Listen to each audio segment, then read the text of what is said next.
All right, everybody, you see the title of the video. We're going to come here and we're going to discuss the first round of prelims, round one, as they're now calling this, for the Paris 2024 Olympics. And we got Kishane, Thompson, and I'm going to start off by saying he looked the most relaxed out of everybody. Nobody was really giving away too much of anything throughout the rounds except for 2 points, which is why I'm focusing on these two athletes, Noah Lyles and Kishane Thompson. All right, so I'm going to take this off of the screen for just a moment so we could put up a picture of Kishane just here. So look, in the first round, as you saw on the screen before, Kishane Thompson ran a 10 flat. It was a positive 0.6 meter per second tailwind.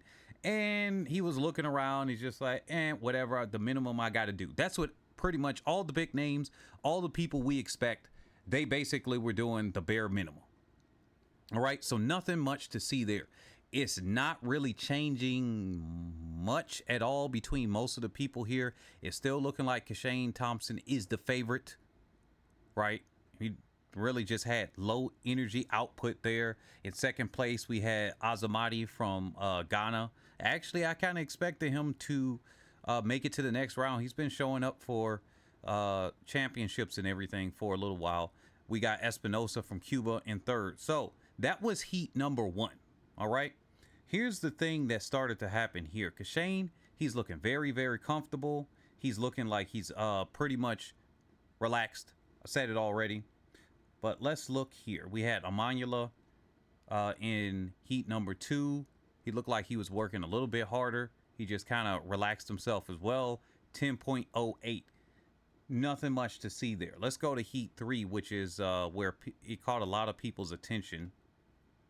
And it looks like we got a memory issue. So on my computer, I got so many. Yep, I knew it. I got so many tabs open.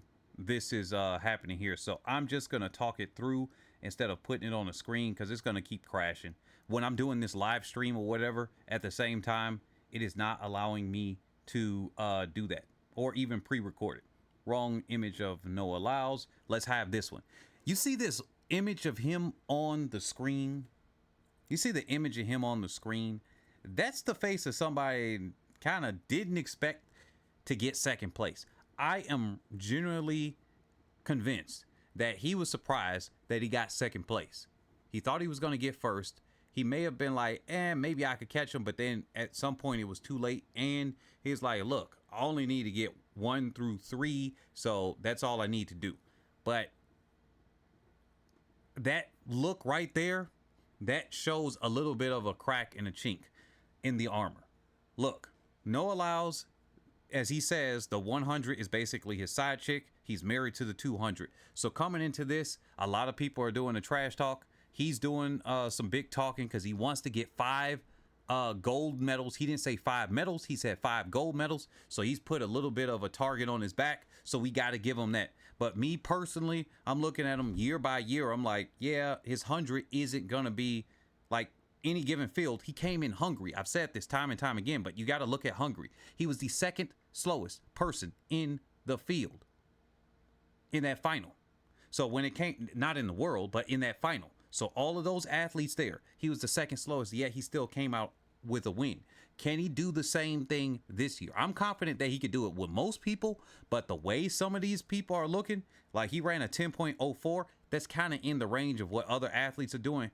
They were running against a negative 0.2 meter per second headwind. And then we got the University of Houston star, the NCAA champion. He came by and he ran a 9.98. Now, he did what he needed to do to make it to the next round. Some people are saying that he did a little bit too much, but it's like, hey, you're a slower athlete. You want to make sure and kind of guarantee yourself to the next round.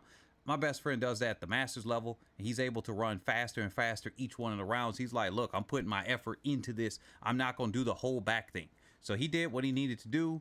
Obviously, he could give a little bit more, but he did what he needed to do. Then we get to heat 4. We got Oblique Seville. If I put this on the screen, it's going to just crash, so I'm not going to do it. We got Oblique Seville, 999, flat win, none against or for them. He looked just like he looked. Nobody's giving away anything. The only one that really gave something away in all honesty, was Noah Lyles with his surprised look that we still got this on the screen. Him looking surprised, that kind of told me a little bit of something. So he's better wake up in that semifinal. We're going to come back with that live stream right after the semi like we did with the women, and we're going to analyze that. But he looked a little bit surprised. That gave away something. Marcel Jacobs, I mean, he's the defending Olympic champion. Can he make it to the final? He did not. He wasn't able to make it out of the rounds in Budapest. Can he make the final for this one? That's all I'm looking for from him right now. After whatever he does in the next round, then I got some more to say, because I don't really know. He doesn't give away too much as far as what he's been doing this year. I look at it like, yeah, he might struggle to even make it out. That's what I'm looking at now. I keep that through. We got Richardson from South Africa. He squeaked it through on a time-based qualifier. Ajayi from Nigeria won that heat. So anyway, then we had Simbine and Blake. They actually ran the hardest because they had a negative 1.1 meter per second headwind. So that's a 10.03. They actually were kind of sort of racing there. They were more even keel with it. They used more energy. They still weren't using max, but they used more. So that was a 10.03. Sabine won. Blake from Jamaica got in second. Now we analyze heat number 7, Bednarik. Like I said, Bednarik is going to be the one that he's right on Noah Lyles' ass when it comes to the 100 and the 200. And the 100 isn't Noah Lyles' strongest event, but him even able to do that tells me a lot. If somebody's able to get in front of him other than Kishane, Bednarik right now, and even Fred Kerley, I'll get to him in a second, he looks like both of them, they have the potential to get in front of Noah Lyles. Those are the only ones. Oblique Seville, yeah, he might have beat him earlier this year. They haven't raced enough for me to qualify it like the same thing with Sha'Carri Richardson and Shericka Jackson. They raced many times last year.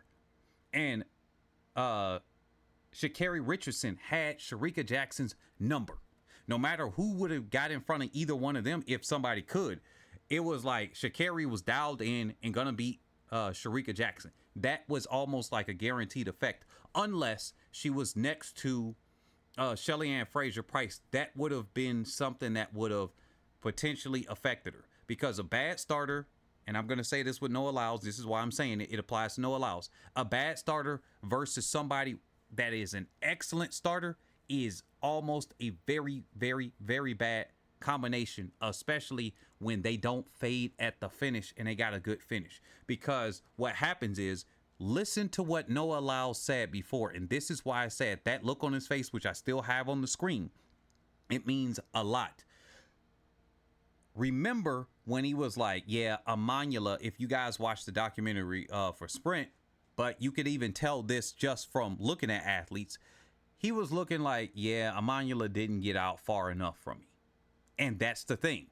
He knows in his head, depending on how far somebody is, and he knows his competitors, he's studying them just like anybody else would. They're studying each other. He knows, he got a feel for, like, yeah, you just kind of like a stride and a half in front of me. Bruh, with your speed, you ain't going to be able to do it. Somebody else, maybe, but even still, almost anybody with just this small amount of speed in front, movement in front of me, you ain't coming away with this. No.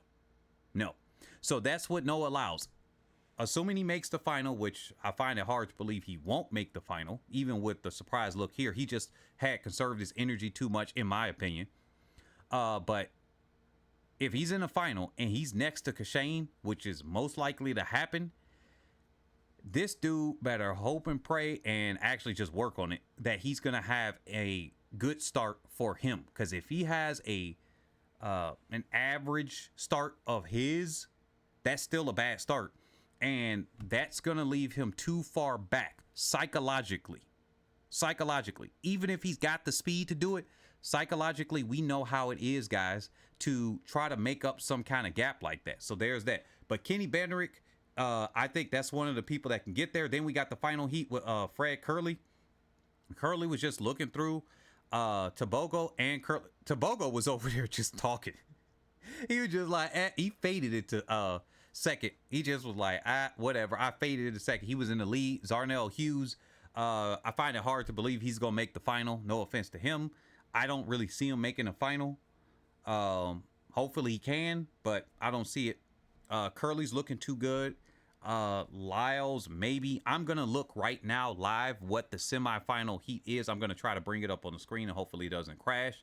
But Kerley, he's looking pretty decent. Their turnover for some of these athletes, especially Kerley being that tall, I thought it was a little bit like he was working a little bit harder. Like I said, Kishane Thompson is the only one that looked like he was kind of massively kind of holding back a lot. So I'm gonna bring this up, put it on the screen for these three semifinals and analyze it here, because I'm looking at this for the first time and I like to do that. I like to look at these things for the first time here. And here we go. We got Noah Lyles in 4, Hinchley. I could see Lyles and Seville getting out of this. Everybody else is gonna have to work for it. I don't got too much to say. He's got a little bit of space between him and Oblique Seville, so that might actually do him pretty good. He's got to respect his opponents. Here's heat number 2. Let's look at where the action is. 3, 4, 5. Oh, Benerick is in 7. Oh, Jacob's all the way out there. He's next to Benerick, so he's better put in some work. Jacobs is gonna have to hope, and Blake, those two, they're gonna have to hope they make it out on time. I don't see Tobogo going out like that. Benerick, he's gonna be a little bit more iffy to me, but I see him making it out. Sabine is gonna be the unfortunate casualty here. I think he's gonna be the unfortunate casualty, but Blake has to pull it out. If not, Sabine is gonna knock Blake out. Yeah, Sabine may be the unfortunate casualty, because in this next heat, I'm gonna say, dang, that's gonna be a harder one. We got Kerley already, so this is a preview. Kerley, Amanula, and Thompson. That's gonna be the heat. It's always one of these semifinals where the heat is. This is the one. So as far as this one, Sonny Brown, you out. They said mini Usain Bolt Jr. That didn't work. So Zarnell Hughes, he's gonna have to be in that bubble where he's gonna be on time. That's why I say Sabine may be the unfortunate casualty there. But if Sabine can pull out that 9-8 ability right there, he's gonna have to use it. I believe he can make it through on time. Now this one, I want to say Amanula and Thompson, because Amanula has, remember, he's worked on his energy conservation. He don't just blast out and die anymore. See, Christian Coleman still does that. Amanula is kind of shaped like that. The barrel-chested type of athlete, the altitude has them barrel-chested like that even more, in all honesty. But he's got the barrel chest. He now is able to run similar times as he did before. And let's see if he can still bust out a 9-7 with that style, where he's able to hold through and accelerate instead of just blast out, about 30-40 meters. He's about done, and then he gets to 60, and then he's basically dying and then hoping somebody can't pass him up. You can't rely on that all the time. So he's now able to pull and push that further up to 60 meters, 65, 70 meters, and hold on to that. So that's where I'm saying, yeah, this is gonna have to be a race out of it, because him and Fred Kerley, they're gonna have to be fighting on it. And I'm almost gonna say Kerley might be left in the bubble here. Him and Zarnell Hughes. Zarnell Hughes is gonna be a huge ass casualty. That's the way I'm looking at it from this one. So what do you guys think? Kishane, I believe, gets this one. I would say if some of the nerves get to him, he's not next to the heat. So if some of the nerves get to him, I say that's why he finishes in second, or if he's conserving that much, because his coach might just tell him, look, if you're looking and everybody else is away and you only got second place, you could float there and whatever, you get second. Save your energy. But if not, I don't see Kishane allowing himself to get second. He didn't even allow Oblique Seville to pass him at the Jamaica Championships. Why would he let somebody pass him here? I feel like he goes out, he goes to that 60, he looks around, sees how much effort he needs to put, and if Kerley should be around there, Amanula, I feel like, will be around there, and he'll just push a little bit more. DeGrasse is going to be knocked out. unfortunately. It's been a good run for him, but there you go. That's my take on this. You've been watching Nick, your host, for Head and Shoulders ATR, where we cover athletes' performances and otherwise that are head and shoulders above the rest. We'll catch you on the next video. Peace.